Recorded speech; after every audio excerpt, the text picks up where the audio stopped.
learned my lesson last week, and this little magical device is going to stay in my hand. On this week's episode, we are traveling to Gatalenta in the core world, where we will discuss the rarity of matriarchal government structures, Leia Organa's favorite brand of tea, and refreshing moral constructs. On with the show!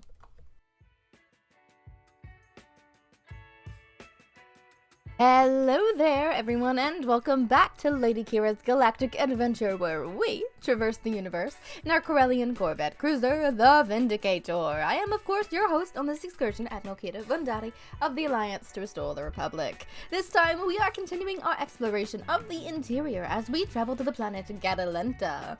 If you have no questions, comments, or concerns, then make sure to remember that George Lucas's neck pouch creature is most definitely a Kowakian monkey lizard, to always check your fuel line when going on important missions for intergalactic spies. And not only is Harrison Jula beautiful and elegant, but she is the greatest non-force sensitive pilot in the galaxy, since those tend to have an unfair advantage. This week on Lady Qi'ra's Galactic Adventure. Located at M10 in the galactic grid, Gatalenta is the first planet we have covered on this show to have more than one sun.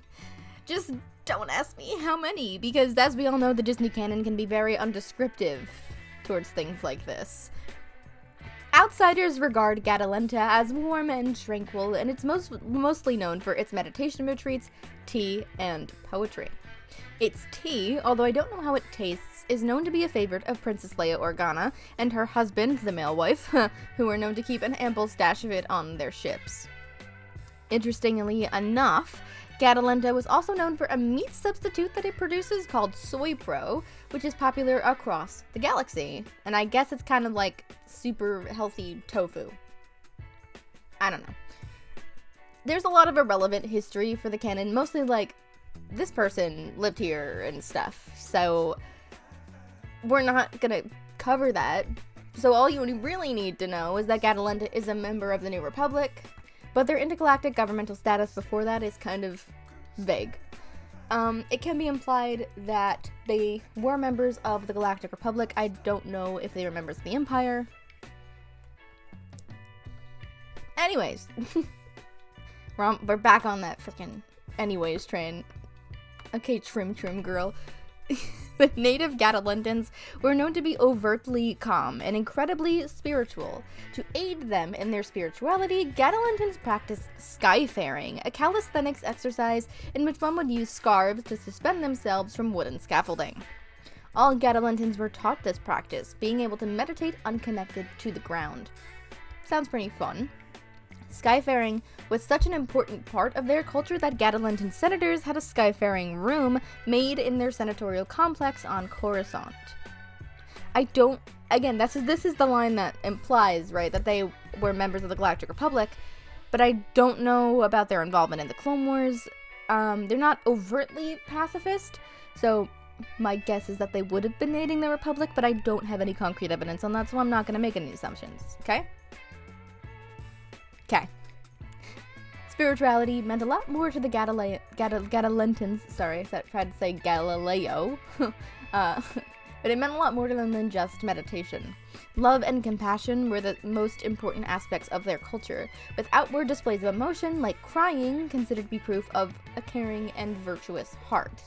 This sounds like a planet that believes in therapy, and I appreciate that. Gatalentans themselves lived in austerity. Their clothing was pale gray or white, spared for their infamous scarlet cloaks, which sounds a lot like the aesthetic of the Vatican, if you know what I mean. Like, if you've played Assassin's Creed and you've had to, like, hide in the groups of cardinals going into the Vatican, you know what I mean. That's such a very specific core memory. Don't ask me. Actually, you're supposed to go down the ladder and go under the bridge. If you didn't know. And no, okay, literally no one listening or watching this has probably played Assassin's Creed 2 15 times like I have. If you have, please let me know. I would love to fangirl with you. Back to the show, though. Star Wars. This planet was ruled by, quote, the Council of Mothers, end quote, which, when compared to some of the other governmental structures we've seen in our travels, is very different. Like, we don't have a lot of canon information on the council, but I think it can be implied by the name that Gatalenta is ruled by a matriarchal system instead of a patriarchal one. A world we can only dream of in ours, sadly. This sounds like an awesome place to live. I'm not gonna lie. It's like Chandrilla, but more vibe. Chandrilla, but Qui-Gon Jinn. Literally. The morality of this place, of Gatalenta itself, is on par with modern values and morals, which is shocking for Star Wars, if I'm being very honest with you. And this is going to lead directly into one of the issues I really want to talk about today. Because we may not have a lot of information, but I have a lot I want to say, okay? Because a major part of the galaxy far, far away, even though we all like to pretend the implications of it don't exist, is slavery. Anakin Skywalker was born enslaved to the Hutts on Tatooine. We see countless Twi'lek slaves across Star Wars movies and TV shows. We literally watch them get murdered in Jabba's palace. The Zygerian slave empire exists, and when the Republic does send operatives to intercept a specific group being taken into slavery, the Republic itself practically did nothing. That was legitimately all Ahsoka and Anakin. Well, mostly Ahsoka, because Anakin is Anakin, and Ahsoka's like, well, those are my people. And Plo Koon was also there. And Obi-Wan Kenobi was being whipped. I don't want to talk about it. But yeah, all I learned from that arc, the Zygerian arc, is that the Galactic Republic, they only proved that they were completely powerless to stop it, or that they didn't want to, right? This has been explored in novels like Master and Apprentice, which is an extra brutal interpretation of the slavery situation, but it's definitely worth the read. I would 100% recommend that, not just for, like, it adds this other layer of, like, the Jedi are inefficient at their jobs. They're not doing their jobs, right? But also, it's Qui-Gon is some kind of prophet person, right? Adding that extra layer. And then it's like, yeah, well, Sazerka Corporation is tagging them, putting screens in their hands. Just read the book. Read the book. I recommend it. In Jedi Fallen Order, Cal Kestis, aiding the early rebellion in Kashyyyk, stopped hundreds of Wookiees from being taken to the spice mines on Kessel, which we literally get to see. We see the spice mines of Kessel and the conditions there in Solo, a Star Wars story. Granted, we don't stay there for very long. They just steal the Quaxium and leave. But still, we see the spice mines of Kessel. We also see that in literally episode 1 of Star Wars Rebels, a kid's show. We literally almost watch Hera Syndulla get sold into slavery in a kid's show. Because of freaking Lando Calrissian. Which is a whole other situation. But in a galaxy full of complete immorality. Immorality, only the human race could, scooch. It's nice to know that there are planets like Gatalenta that would outlaw such practices as slavery indefinitely. Slavery has never been implemented on Gatalenta, and it never will. If slaves of any kind were brought to this planet, their masters would be imprisoned, that's the word I'm looking for, and the slave would be instantly freed. Based on morality alone, I think you could tell that a planet such as this, in the past, would attempt to make good connections with the Jedi Order, and they did. Gatalentan culture was heavily influenced by Jedi tradition, and I'm not sure at what point in history that would have happened. I'm guessing probably sometime in the High Republic period, when the Jedi were actually moral, and doing their jobs. But those traditions and beliefs would continue on Gatalenta even despite Order 66 and the purges that followed. And interestingly, I don't have any more information for you in canon or in Legends. Like, there's not enough Legends information on anything else relating to Gatalenta that could possibly make me drag this out. Because I'm used to 20 to 30 page scripts per episode, and this one is only 10. Hey. Oh, sorry. Hey. It's editing. Lady Qi'ra here. And don't mind the completely different hair. We'll talk about that next week. I'm letting you all know right now, the rest of this video is completely unedited because I think the topic needed to breathe a little bit, and I needed to rant about a bunch of different things. I understand if you're about to click away. It is kind of long. If you want a summarized version of this, you can head on over to Spotify, Apple Podcasts, Google Podcasts, and you can listen to the abbreviated but still unscripted version of this rant, which I think is a bit more concise, and it's shorter.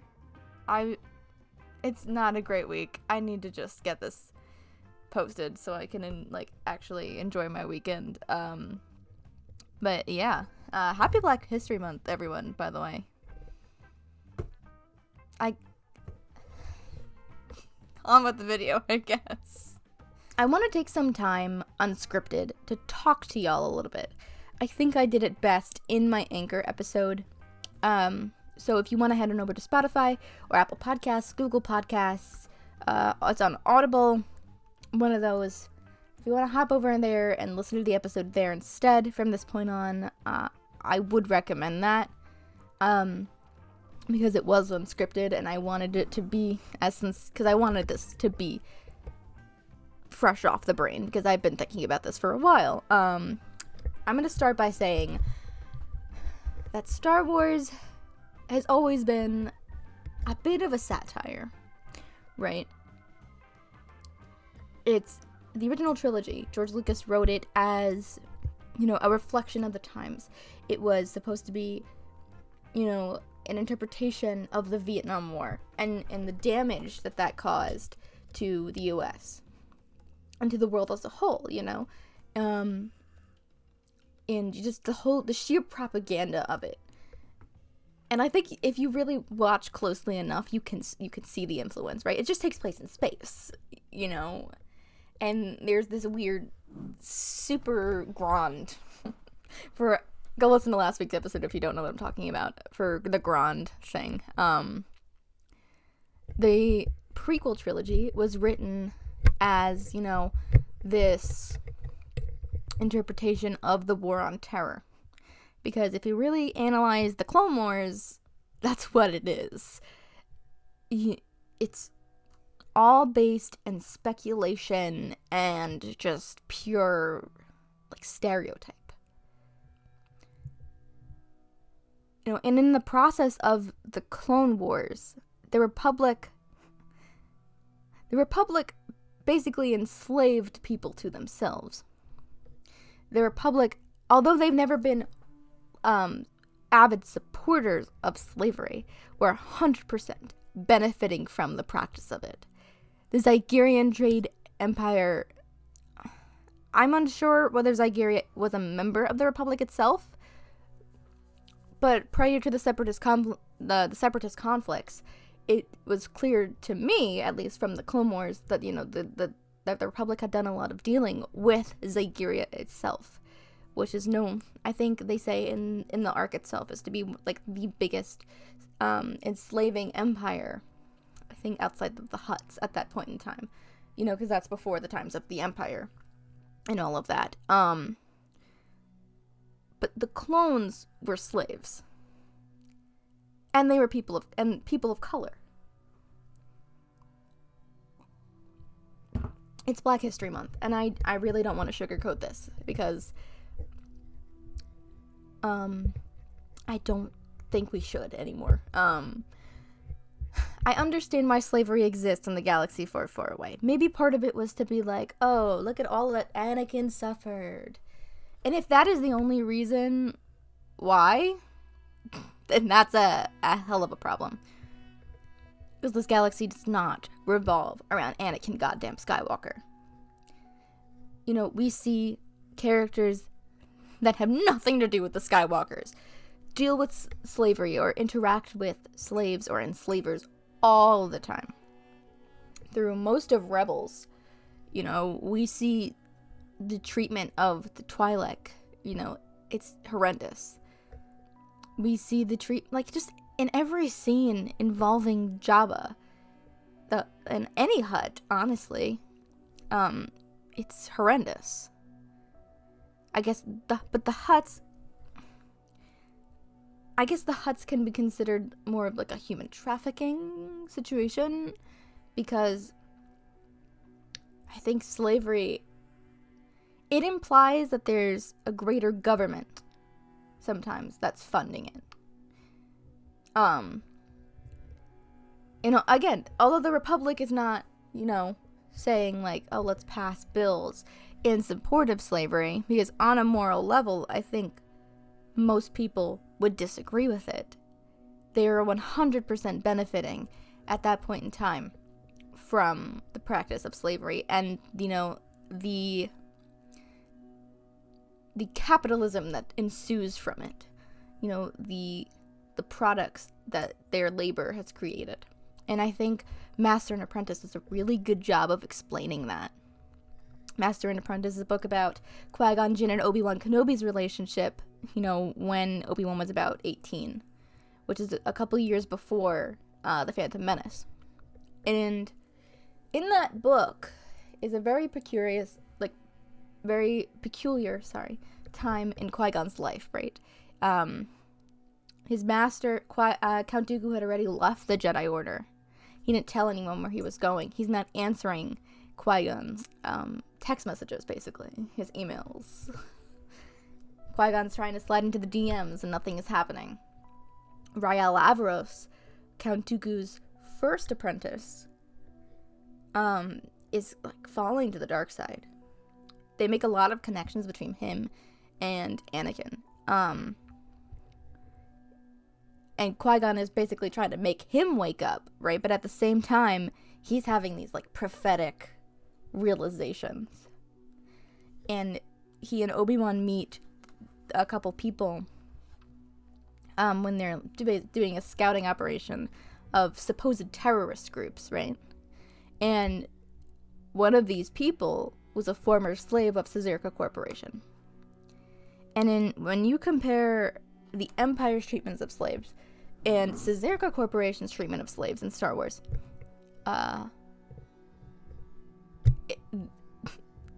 the comparisons are uncanny. And when Qui-Gon reports back to the Council about his findings and what he wants to do, the Jedi Council tells him no. Because the Jedi Council would rather prioritize the signing of a treaty that would literally hand over an entire planet to a mega corporation of enslavers than help the little people, right? The people who are suffering in the system.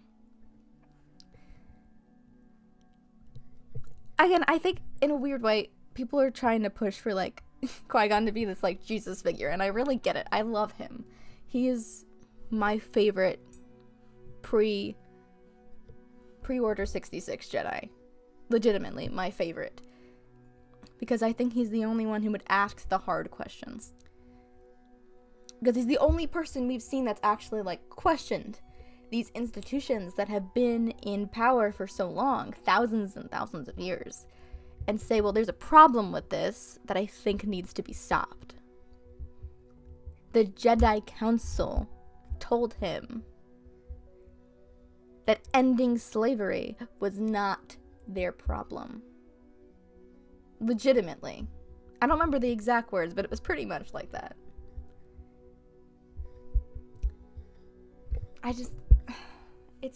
It's such a difficult situation to like wrap your head around. And you know, Obi-Wan, throughout this whole situation, did not want Qui-Gon to get in trouble again, because Qui-Gon always gets in trouble with the Council. Qui-Gon had been asked to sit on the Jedi Council, And that's one of the main, like, problems of the book. It's like, well, you can't sit on the council if I'm still your Padawan. You'd have to give me up. And Obi-Wan is, like, he feels worthless, and, like, he's trying to grapple with his emotions, but at the same time, they have a job to do, and it's very painful, especially for people like me. But in his fear to not be in trouble, basically, Obi-Wan calls the council in secret and tells him what Qui-Gon wants to do, which is free the slaves that are on the moon, where they were doing all of their research. And he's like, well, I'll sign the treaty for him. Because I don't want any more problems. But I don't think he understood the gravity of the situation. I think he would later on, when he was an adult. I think the thing that we have to understand in the situation, that Obi-Wan is a child.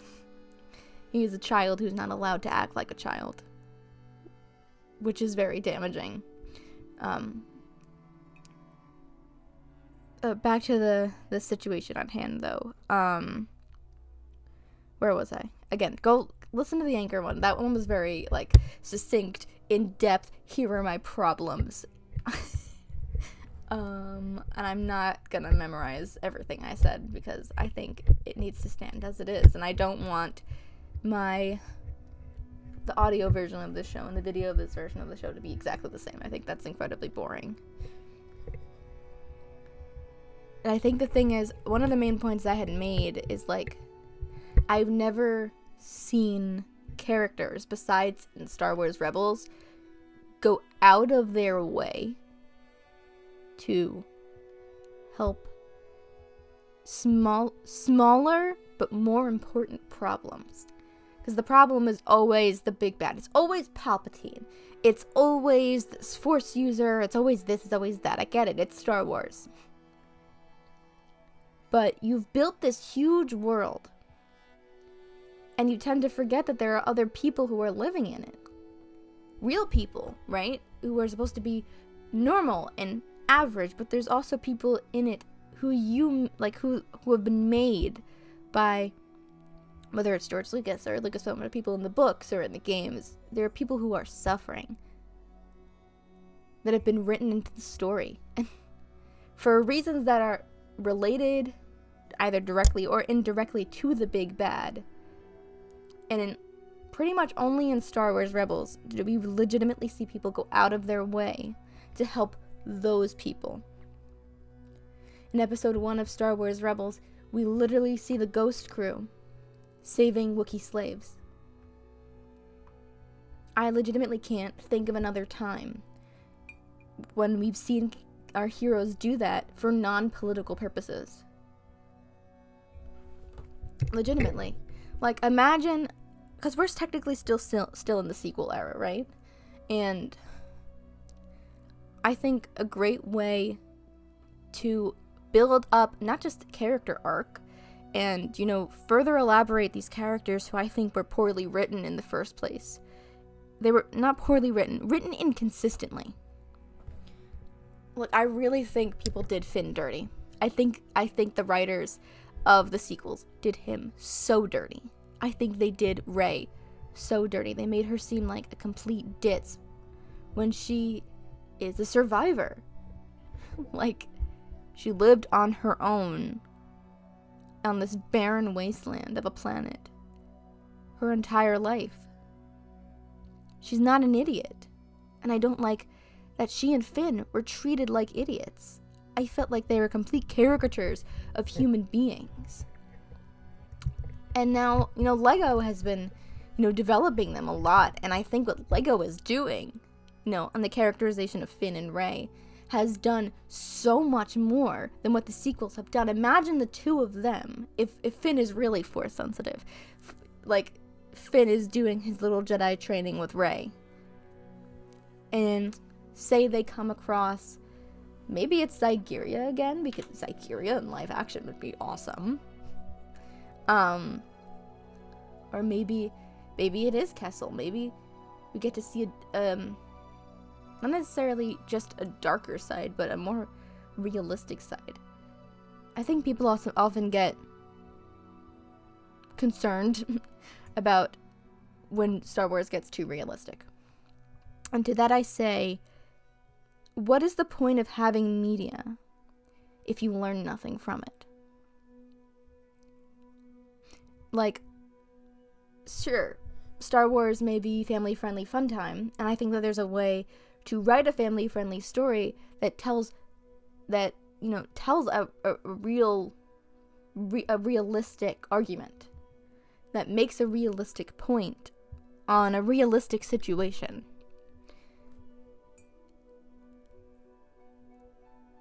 Like, I think it would be incredibly,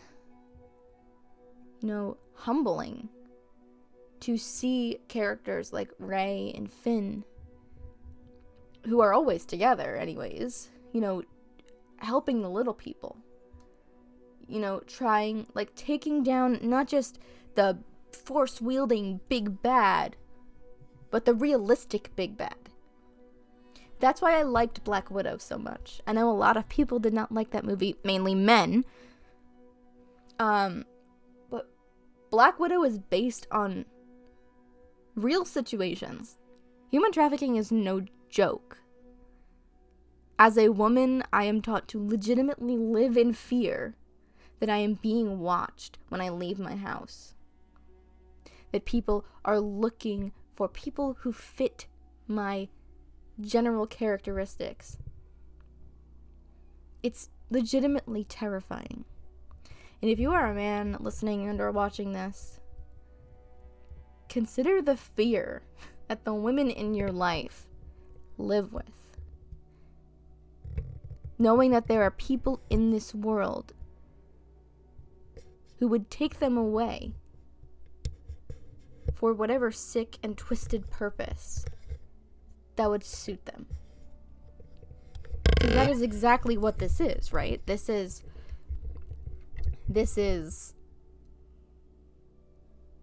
Star Wars is human trafficking on steroids.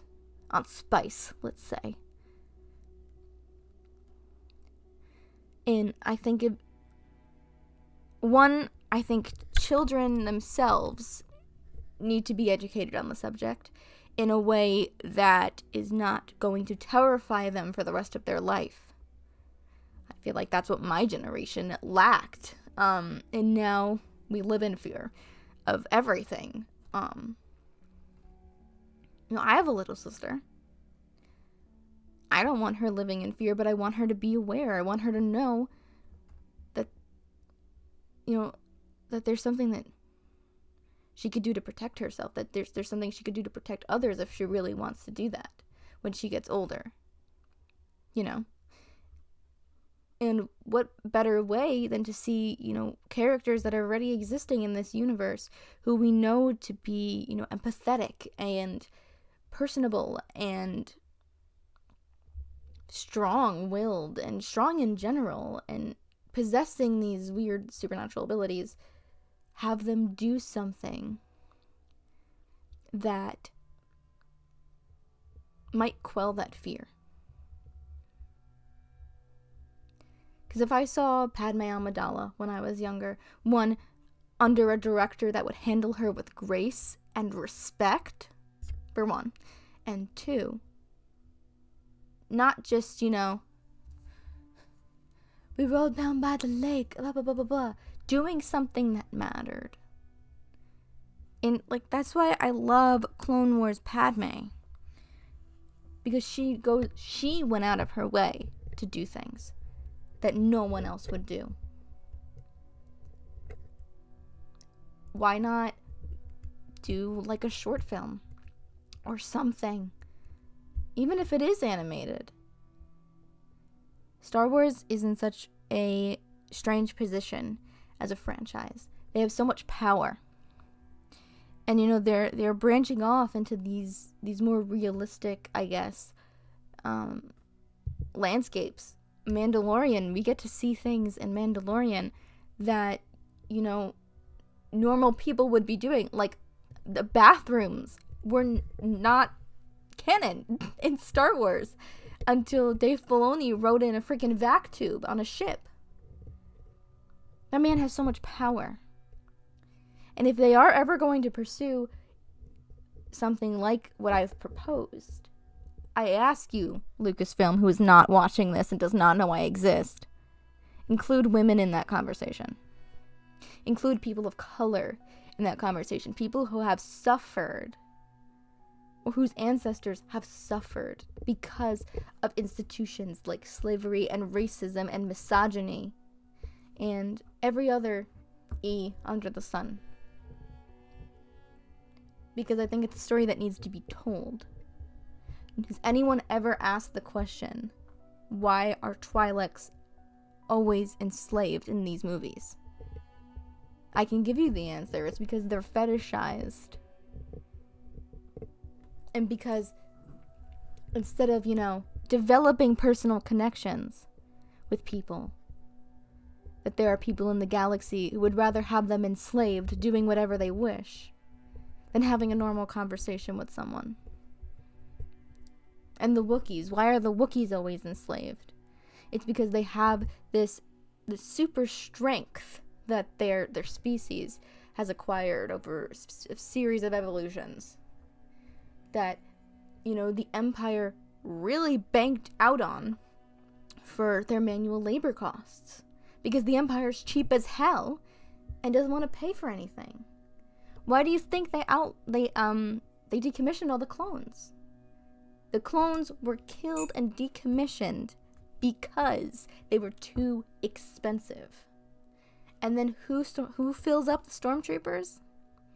I guess my theory is that first there was a draft, and then when people started realizing what the Empire was doing with these soldiers, first there was volunteers. The first group was 100% volunteers. We see that in Bad Batch Season 1, right? And then they institute a draft. Because when people hear stories from these stormtroopers about what's happening, they don't want to go. They're not going to volunteer for that. I mean, we've heard the story of what happened to Lasan, of the gas on Geonosis. What else are they going to force these people to do? Stories like that, which is why I loved the concept of Finn. In episode 7, Finn was a breath of fresh air. Because that's the question I had always had, Who are these people? Who are these stormtroopers? They're real people, right? And we know that they're not cloned because the Clone Wars had ended at that point in time. But you see Finn, which is, I think, canonically on his first outing as a trooper. He was kidnapped as a child and made into a stormtrooper canonically. That happened. We've talked about this on this show before. I don't remember what the operation is called off the top of my head, but we have talked about this before. And on his first official outing as a trooper, he realizes it's not what he wants. So he defects. We've seen it in Callus. Callus may not have been, taken when he was a child, but you see Callus, after, talking with the enemy, who he's probably in love with, by the way, and, reflecting on the things that he's seen, especially on Lasan. Say, I don't want to have a part in this anymore. I don't want to kill innocent people. If we can do that for the Empire, why can't we do that for the Pikes? Why can't we do that for the Zygerians?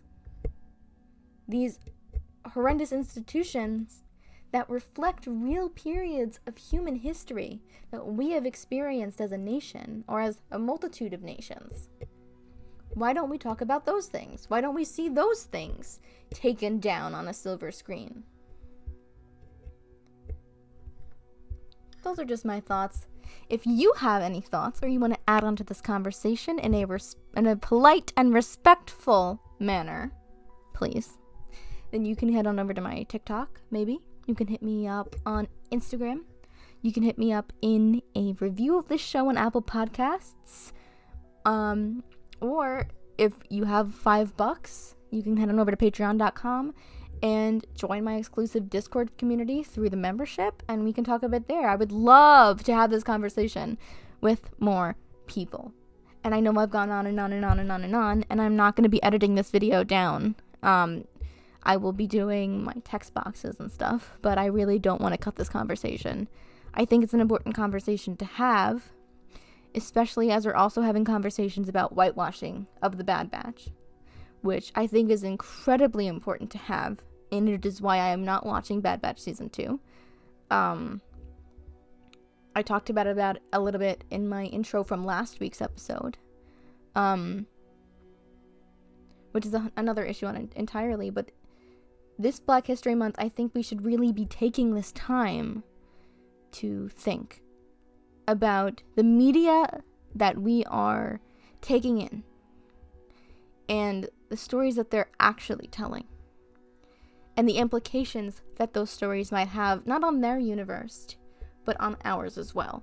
Because media is a reflection of what is seen, right? It's an interpretation, a possibility.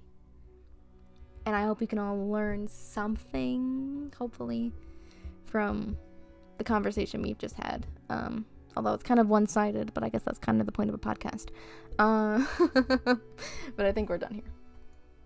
And that is everything I have for you on Gatalenta in Canon and Legends. I hope you enjoyed your journey this week and your stay so far aboard the Vindicator. If you have any questions or concerns about your stay, feel free to bring it up with one of our personnel on board via private message or DM, perhaps on our TikTok accounts at Shadow Collective Rules with a Z, or at Unidentified Robot, or maybe our Instagram at Lady Qi'ra, or perhaps the review of our show on Apple Podcasts. Maybe can you go down, if you scroll down your video or X out of your full screen, you'll see this red box, and if you know anything about FNAF, you know that there's this weird box, and you always want to open it. But unlike FNAF, if you click on that box, you'll get subscribed to this channel instantly, and there's a little button next to it in the shape of a bell, and if you hit that button, you'll get notified every time I post a new video.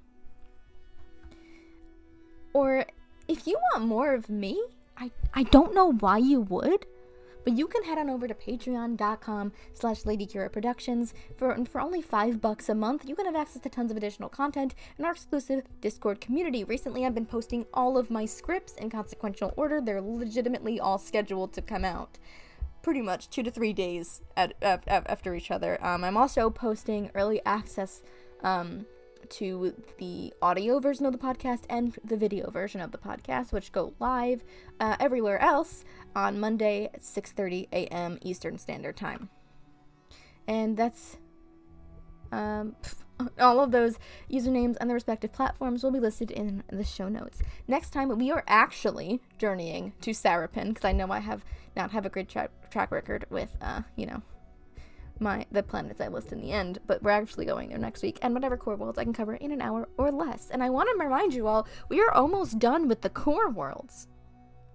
Almost done with the core world, which is freaking crazy. And after the core world, we will be traveling to the colonies region, and we will have a lot to talk about there. So until next time, my friends, companions, and droids, may the Force be with you all.